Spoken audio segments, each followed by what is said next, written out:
Belajar di rumah sebagai upaya pencegahan penyebaran COVID-19 dalam Selaksa Rasa KBM Online. Karya Ani Zahra.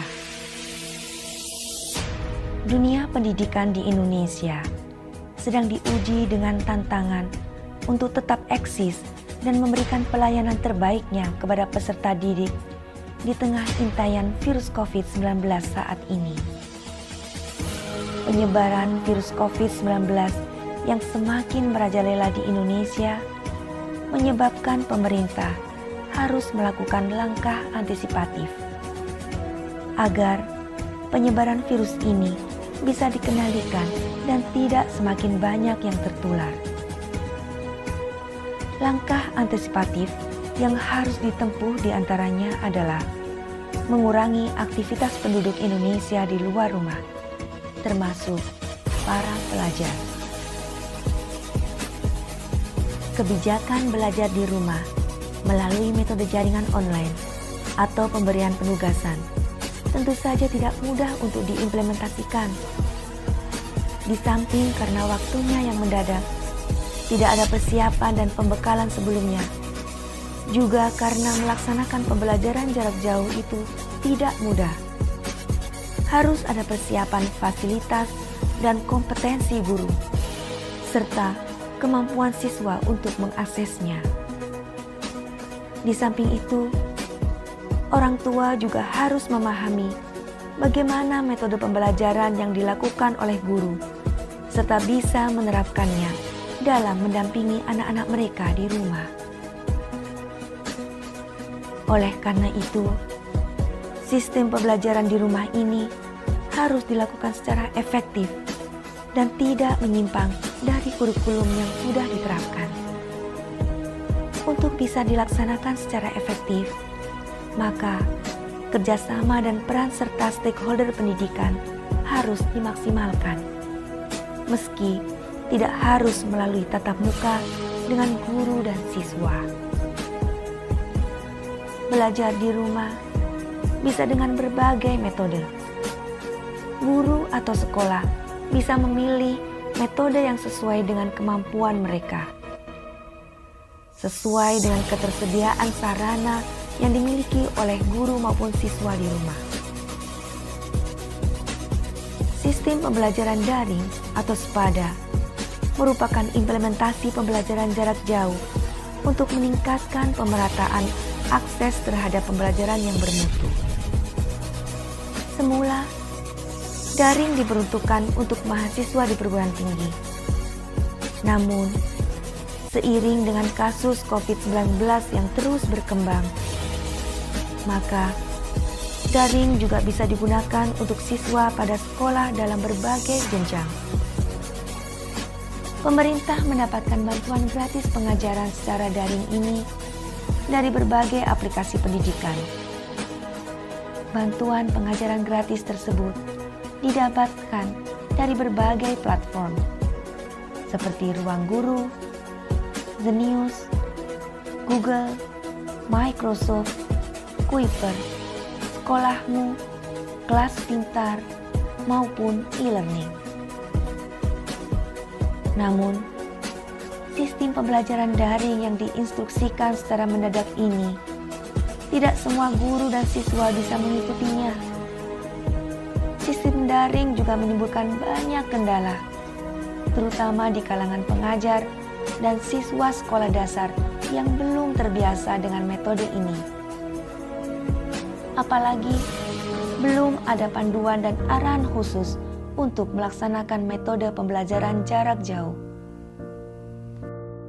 Selain dengan sistem daring, belajar di rumah juga bisa dengan menggunakan metode penugasan dan mengerjakan lembar kerja. Metode ini bisa dilakukan apabila guru atau siswa tidak memiliki kemampuan yang memadai dalam melaksanakan metode daring. Atau bisa jadi guru atau siswa memiliki kemampuan untuk melakukannya, namun fasilitas yang tidak mendukung. Fasilitas yang dimaksud misalnya tidak adanya jaringan internet, tidak adanya HP yang bisa digunakan untuk daring, dan lain sebagainya. Saat diberlakukan learning from home dan work from home, saya sangat antusias dan semangat mempersiapkannya. Pasalnya, saya bisa menerapkan skill TIK dan beberapa aplikasi pembelajaran online yang saya terima ketika mengikuti webinar. Namun, di balik keantusiasan itu, saya juga gelisah dengan kondisi murid-murid saya. Sebagian dari mereka memiliki kondisi perekonomian orang tua yang rata-rata menengah ke bawah.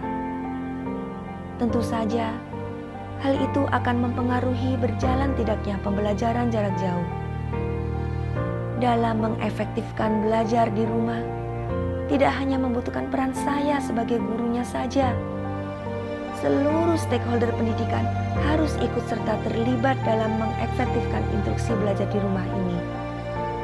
Dan salah satu yang paling berperan adalah orang tua. Selama mengajar daring, saya sampai pusing dengan banyaknya siswa yang japri satu persatu. Padahal sudah dibuatkan grup WA sebagai sarana komunikasi. Saya ingin mengadakan video conference untuk bisa menjelaskan secara langsung. Namun, tidak semua siswa mengerti dan memahami aplikasinya. Tugas-tugas yang diberikan tidak bisa 100% tuntas. Dalam satu kelas, selalu saja ada siswa yang tidak mengerjakan tugasnya dengan berbagai alasan dan kendala. Seperti tidak punya HP, tidak punya paket data, sinyal yang lemot, bahkan sampai anak-anak yang gagal mendapatkan WiFi yang mereka beri julukan pejuang sinyal. Kondisi perkembangan virus COVID-19 di kota saya semakin parah.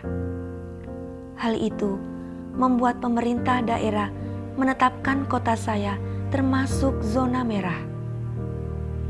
Dalam masa darurat COVID-19, Dinas Pendidikan mengeluarkan edaran perpanjangan masa belajar di rumah sampai dalam batas waktu yang tidak bisa ditentukan. Ketika saya menyampaikan edaran ini kepada para siswa, respon mereka sungguh di luar dugaan. Mereka mengeluh sudah capek mengerjakan tugas-tugas secara online.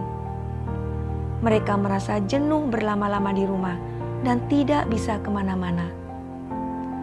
Mereka sudah rindu akan semua hal tentang sekolah. Kangen jajan rame-rame di kantin sekolah, kangen bikin mading kelas bersama-sama, kangen mengikuti kegiatan ekstrakurikuler, dan masih banyak hal lain yang mereka rindukan. Saat ini, saya merasakan bahwa pembelajaran jarak jauh kurang efektif diterapkan untuk murid-murid saya. Awalnya, mereka sangat senang dan antusias menyambut masa belajar di rumah karena mereka pikir sekolah libur. Namun belakangan, mereka mengeluh karena merasa bahwa belajar di sekolah lebih menyenangkan dari apa yang mereka alami saat ini. Namun begitu, ada beberapa hikmah dan manfaat untuk siswa. Mereka bisa bertanggung jawab akan tugas-tugasnya, bisa bereksplorasi di dunia maya, dan bisa lebih kreatif. Mereka akan lebih bijak dalam menggunakan gadget, di mana fungsi HP tidak hanya untuk bermain games dan bermain WA saja, tetapi bisa memanfaatkan beberapa aplikasi belajar. Di samping itu, kuota paket data sangat dibutuhkan dan mempengaruhi lancar tidaknya pembelajaran jarak jauh, baik untuk guru maupun siswa. Instruksi belajar di rumah akan efektif apabila didukung oleh seluruh stakeholder pendidikan, baik guru, orang tua siswa, maupun kepala sekolah. Efektif artinya berjalan sesuai dengan program, relevan dengan kompetensi, serta mengacu pada keberlanjutan kurikulum di sekolah.